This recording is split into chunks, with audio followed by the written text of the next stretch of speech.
Honestly, as a person, unless you reach a desperate situation or face real difficulties, it's really hard to encounter anything significant.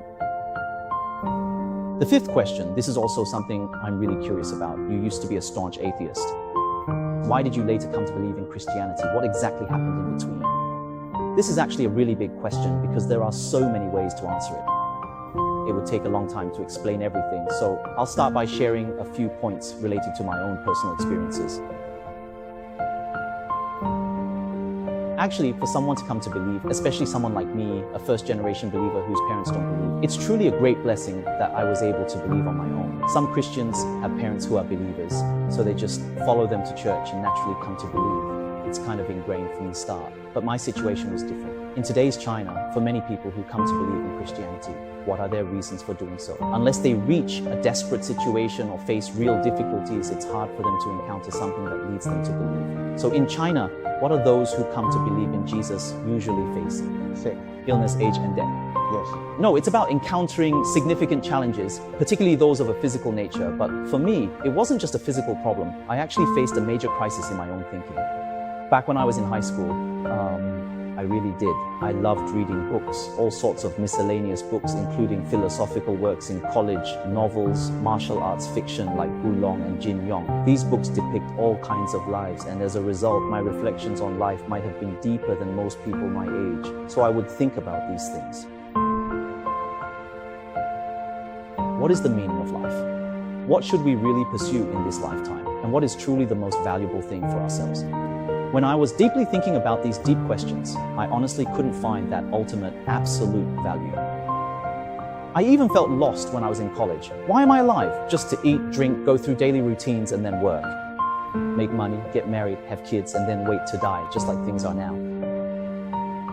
Right? You can see the end of it all at a glance. See what it all means. You feel like it's meaningless, maybe you have no energy, no motivation. For the rest of your life, you just feel like you can already see through everything. And it all seems pointless. It was only at that time that I felt really lost, even a bit depressed, because I couldn't find any direction. I didn't even have the motivation to study or do things back then. I also tended to do things my own way, since I didn't believe in anything, or thought that everyone just has their own reasons and arguments. You look to some Western philosophies like Bertrand Russell, Karl Marx, and others like them, these various atheistic teachings, which is what we've been taught. But I really tend to overthink things. In this aspect, when it comes to searching for the meaning of life, I personally encountered some very significant difficulties. The second aspect is the relationships between people. As you grow older, you realize that the distance between people becomes greater, and human nature becomes more and more pragmatic and realistic. You start to feel that there is no warmth, only indifference. So this led me, both in my thinking and in my heart, to lack what we now call a positive state or positive energy. At that time, there happened to be an opportunity. My cousin, who was in Hangzhou and later also became a believer, invited me to go to church. I went to see him, and honestly, I was very grateful. I didn't have any resistance to it. I'm someone who's always willing to try new things, so I wasn't opposed at all. I thought I'd just go and listen, see what they were talking about. In this day and age, there are still people who are so superstitious. I was curious about the reasons behind it, so I decided to go to church. After I went to church, I could hear what was being said, but to this day, I don't remember any of it. Still, at the time, I was really moved, whether it was the pastor or the brothers and sisters in the congregation. What they showed me, what they expressed, was warmth and genuine care for one another.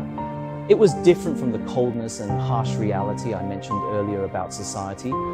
So this really moved me to my core at the time, but I found myself still unable to fully believe it, simply because of my rational mind. I couldn't accept it. I was raised with atheistic materialism, with those ideas, including evolution. How could I possibly accept these things? So I was caught in a dilemma. I wanted to look into it, to study why these people could believe and what kind of reasoning they were actually talking about.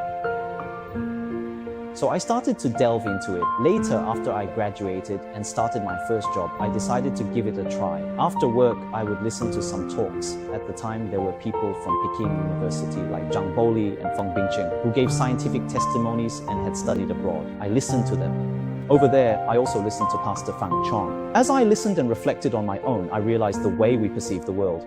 It was really different from my previous experiences and education. You realize that there are so many scientists abroad It turns out that many of them also believe in Jesus. We used to think that faith and science were, well, contradictory and irrational, but then you find out about Newton. Many of these great scientists, even if we look at statistics, among those who have made outstanding contributions to modern science over the past 300 years, more than 90% of them had faith. This really surprised me. In fact, the majority of that 90% were Christians. At that time, I was truly shocked. For more than 3 months in a row, almost every day after work, I would go and listen to these ideas.